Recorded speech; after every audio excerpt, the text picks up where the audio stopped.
Las células tumorales son células anormales que han perdido el control de crecimiento y división debido a alteraciones genéticas. Estas pueden generar masas conocidas como tumores, los cuales pueden ser benignos o malignos. En el caso de los tumores malignos, tienen la capacidad de invadir tejidos cercanos y diseminarse por todo el cuerpo en un proceso llamado metástasis. Por eso, basta con que una sola célula pierda el control biológico para desencadenar un proceso imparable capaz de destruir un organismo entero. Buenos días para todos, me presento, mi nombre es Dana Rosas y les voy a hablar acerca del origen y la historia de las células tumorales.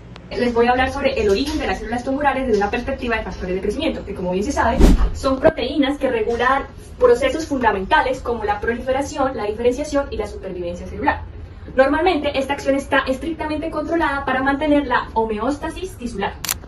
Sin embargo, en el contexto tumoral este control no ocurre, es decir, se pierde. En el origen de las células tumorales ocurre una disregulación de los factores de crecimiento y sus receptores. Esta disregulación se manifiesta de tres maneras: la sobreproducción autocrina, la sobreexpresión o mutación de receptores y la señalización celular anómala. Posteriormente les hablaré de cada una de ellas.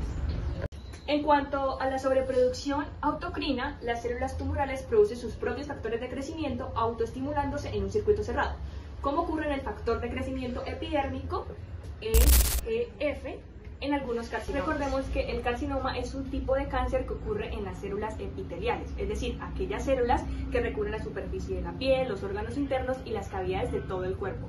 En cuanto a la siguiente manifestación es la sobreexpresión o mutación de los receptores, donde los receptores de los factores de transcripción están sobreexpresados y mutados, volviéndose constitutivamente activos sin su ligando. Un ejemplo concreto y sucinto es la amplificación del HER2/neu en ciertos cánceres de mama. Finalmente tenemos la señalización intracelular anómala, que si incluso los receptores no están mutados, las vías de señalización aguas abajo pueden alterarse, promoviendo la proliferación celular sin control. La vía RAS, RAF, MEC y ER son ilustrativas de este mecanismo. Los anteriores procesos permiten a las células adquirir capacidades hallmarks, propuestas por Hannahams y Weinberg, las cuales involucran la proliferación autoeficiente celular, la evasión de la apoptosis y la estimulación de la angiogénesis, consolidando así el proceso tumoral. La historia del cáncer se remonta en la antigüedad, cuando los antiguos egipcios escribieron en papiros médicos la presencia de masas anómalas, especialmente en los senos, haciendo referencia a lo que hoy se conoce como cáncer. Posteriormente, en Grecia clásica, Aristóteles acuñó el término carquinos, cangrejo, a los tumores, debido a la similitud de las extinciones con las patas de cangrejos. Aunque sin tener una base científica, Hipócrates explicó el cáncer desde la teoría de los humores, atribuyendo a un exceso de bilis negra. En la Edad Media, el avance en cuanto a la comprensión del cáncer se estancó. Las diversas restricciones sociales y religiosas limitaron las autopsias, lo que dificultó el estudio anatómico y el conocimiento profundo de las enfermedades internas. No fue hasta el Renacimiento, siglo XV y siglo XVI, en donde anatomistas como Andrés Vesalio permitieron revivir el estudio detallado del cuerpo. Este redescubrimiento permitió observar directamente las masas tumorales en órganos internos, sentando bases para futuros avances. En el siglo XIX, Rudolf Virchow establece que los tumores vienen de las células. Esto siguiendo así un principio de que una célula viene de una célula ya preexistente y el cáncer se empieza a asociar como una enfermedad celular. A principios del siglo XX se empiezan a hacer las primeras cirugías para extirpar estos tumores. Asimismo, se empiezan a crear los primeros microscopios potentes para poder visualizarlos. Se empieza a crear la subespecialidad médica en oncología, se asocia a agentes externos como el tabaco, la radiación y los virus a la proliferación de estas células y por último se crea el concepto de oncogenes, genes mutados que pueden causar cáncer. A principios del siglo XXI hasta la actualidad se han dado distintos proyectos. Uno de ellos es el proyecto del genoma humano, que permitió identificar todos los genes humanos. Esto nos dio paso para identificar mutaciones específicas para las células tumorales. Asimismo, The Cancer Genome Atlas, un proyecto internacional que mapea cambios genéticos en diferentes tipos de cáncer para dar mayor especificidad para cada tipo. En la actualidad se ha avanzado en una medicina personalizada. Sin embargo, viene el dilema de ¿qué tan ético es? ¿Esta será la medicina del futuro? Hoy en día las investigaciones en cáncer se enfocan en áreas especializadas como la genética, la epigenética tumoral, el microambiente tumoral y el diseño de terapias personalizadas, construyendo sobre siglos de investigaciones y descubrimientos que lograron transformar la forma de entender y tratar esta compleja enfermedad. Las células tumorales, a comparación de las células normales, van a presentar variaciones en sus características morfológicas. Una de ellas son los pleomorfismos, es decir, variabilidad en su tamaño. Unas van a ser más grandes, otras van a ser más pequeñas en comparación en el tejido que se está analizando. Asimismo, su núcleo va a ser prominente, la mitosis va a ser atípica y un núcleo grande a comparación del citoplasma. Y por último, su membrana celular irregular, con presencia de invaginaciones y prolongaciones. Mi nombre es Valeria Almanza y yo les vengo a explicar la célula tumoral a nivel microscópico. En primera instancia tenemos el grado del tumor. Este describe qué tan normal o anormal se ven las células cancerosas cuando se observan en el microscopio. Mientras más normal se miren las células, menos agresivo es el cáncer, es decir, el cáncer es de crecimiento lento. Y por el contrario, mientras más anormal se vean las células, más agresivo es el cáncer. Este se divide en 4 tipos de grados: grado 1, grado 2, grado 3, grado 4. En el grado 1 va a ser bien diferenciado, de grado A. Vamos a ver las células como casi normalmente se mirarían. Luego tenemos el grado 2, moderadamente diferenciado, que van a hacer una proliferación en aumento. Luego tenemos el grado 3, poco diferenciado, que va a ir aumentando el tamaño de su núcleo. Y por último tenemos el grado 4, indiferenciado, cuando las células pierden su forma y los núcleos aumentan más su tamaño. Otra diferencia entre las células normales y las células cancerígenas es un mecanismo llamado inhibición de contacto. Las células normales se dividirán hasta que estén en contacto con una célula vecina. Al estar en contacto con esta célula vecina, van a parar de replicarse y formar una lámina que se va a llamar monocapa. Las células cancerosas por lo general pierden la inhibición de contacto, haciendo que se amontonen y formen los tumores. En estas dos imágenes pues, podemos ver las células normales y las células cancerígenas. En las células cancerígenas miramos un fenómeno que se llama hipercromatismo. Es cuando los núcleos tiñen más intensamente de un aumento en el material genético. Acá miramos que los núcleos son más prominentes y pues que en sí la forma de la célula se va perdiendo. Ahora voy a iniciar con la microscopía. Primero tenemos la microscopía confocal reflectante, que al igual que cualquier sistema óptico consiste en una fuente de luz, generalmente un diodo de baja potencia, un condensador, un objetivo, un diafragma y un detector. Se denomina confocal porque el plano tisular estudiado está conjugado con el punto de donde parte la fuente de luz y con el diafragma colocado delante del detector. Las imágenes que se obtienen en tiempo real son paralelas a la superficie cutánea y se forman a partir de la luz reflejada desde un plano concreto. Acá tenemos una presentación clínica de un carcinoma vasocelular pigmentado. En la imagen A se observa una elongación de los núcleos en el mismo eje, en esta dirección. En la imagen E se aprecian los islotes tumorales, son estos de acá, con una característica que es astéricos, y se observa en estos triangulitos un desplazamiento del estroma. Tanto en la imagen C y D se aprecian vasos dilatados, son los que está señalando en la flecha, y en su interior melanocitos dendríticos brillantes.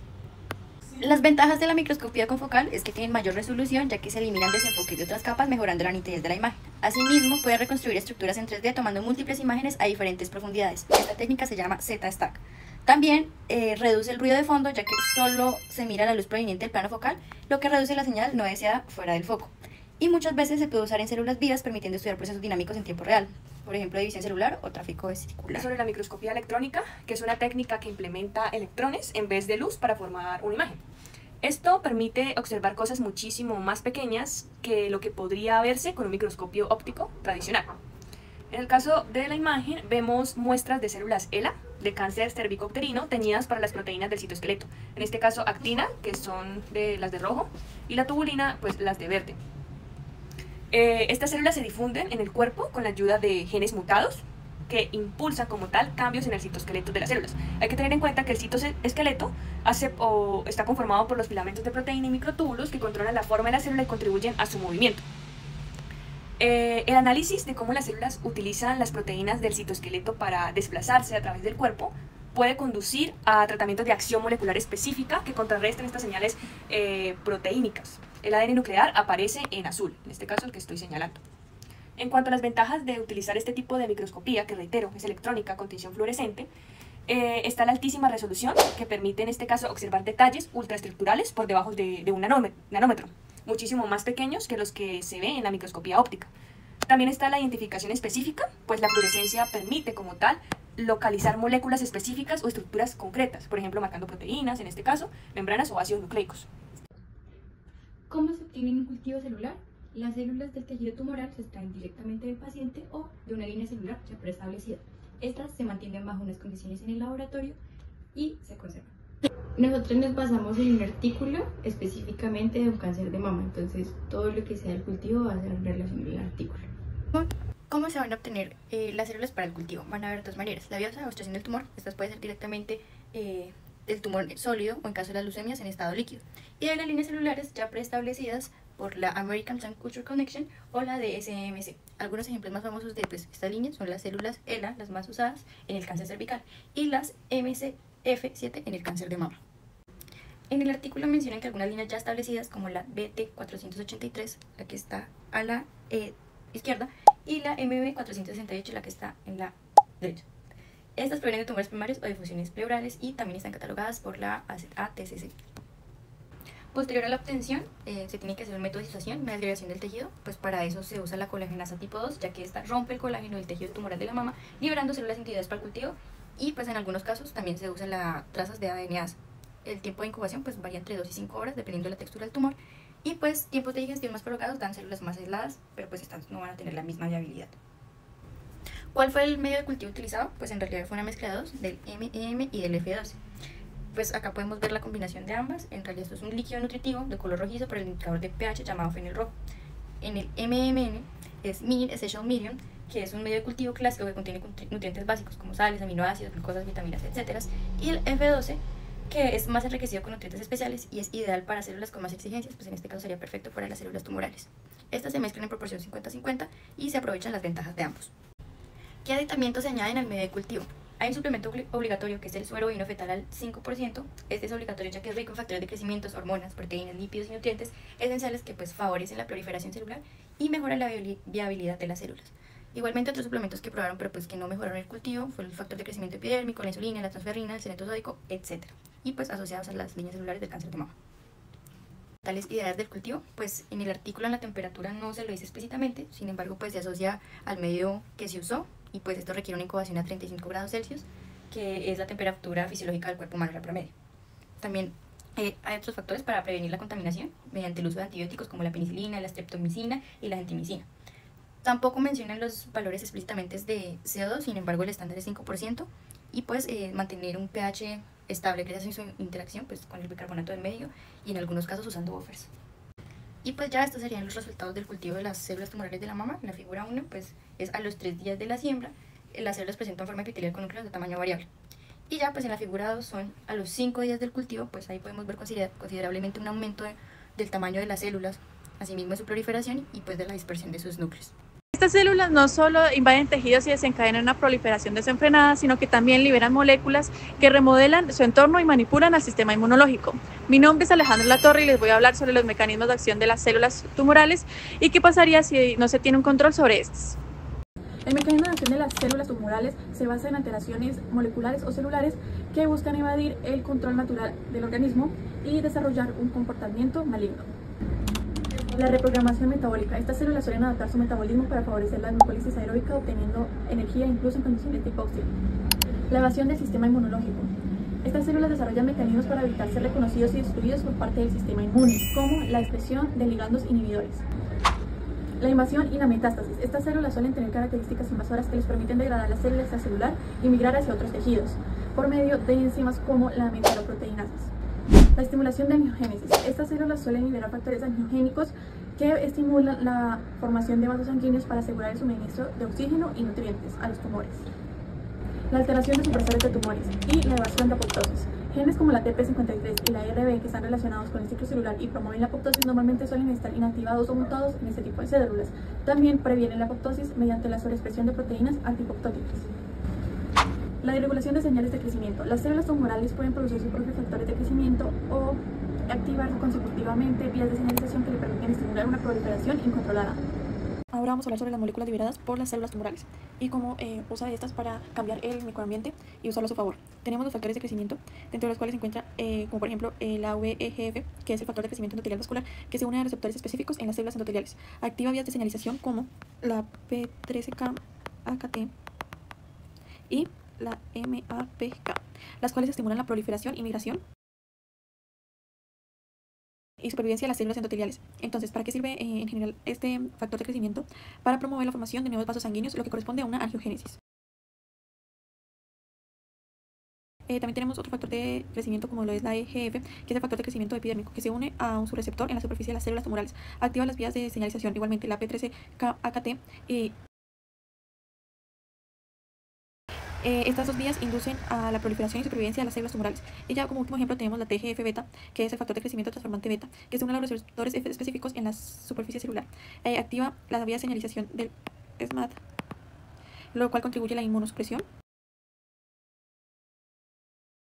y promueve el cambio epiteliomesenquimal, lo que aumenta la capacidad migratoria e invasiva de las células tumorales. Otras moléculas liberadas por las células tumorales son las proteínas inmunosupresoras, entre las cuales se encuentra como ejemplo la PDL1, que es el ligando de muerte programada, el cual inhibe la actividad de las células T o los linfocitos, favoreciendo la evasión inmune. También está la IL-10 o la interleucina 10, que suprime la respuesta inmune inflamatoria, y la TGF-beta, que además de sus roles de proliferación puede actuar como inmunosupresor. Como se pueden dar cuenta, todas estas pues ayudan a las células tumorales a evadir el sistema inmune del organismo. Las citocinas inflamatorias, como tenemos de ejemplo la IL-6, que fomenta la formación crónica y ayuda a la progresión tumoral. La TNF-alfa, que es el factor de necrosis tumoral alfa, que contribuye a la formación y la remodelación del microambiente tumoral, pues para ayudar a la proliferación y el mantenimiento de las células tumorales. Los exosomas y vesículas extracelulares. Estas células liberan exosomas, que son cargados de proteínas, ARN mensajero y microRNs. Entonces todos estos en conjunto modulan el microambiente tumoral y facilitan la comunicación entre las células tumorales y las células del entorno. Bueno, ahora, ¿qué pasaría con estas células si no se controlaran? Inicialmente generarían tumores primarios. Estas células generan tumores debido a que no existe un control sobre su proliferación. Entonces, pues generarían inicialmente, valga la redundancia, tumores en el tejido de origen. ¿Qué causaría estos tumores? Primeramente generaría una compresión en el tejido adyacente, afectando las funciones primarias de los órganos cercanos.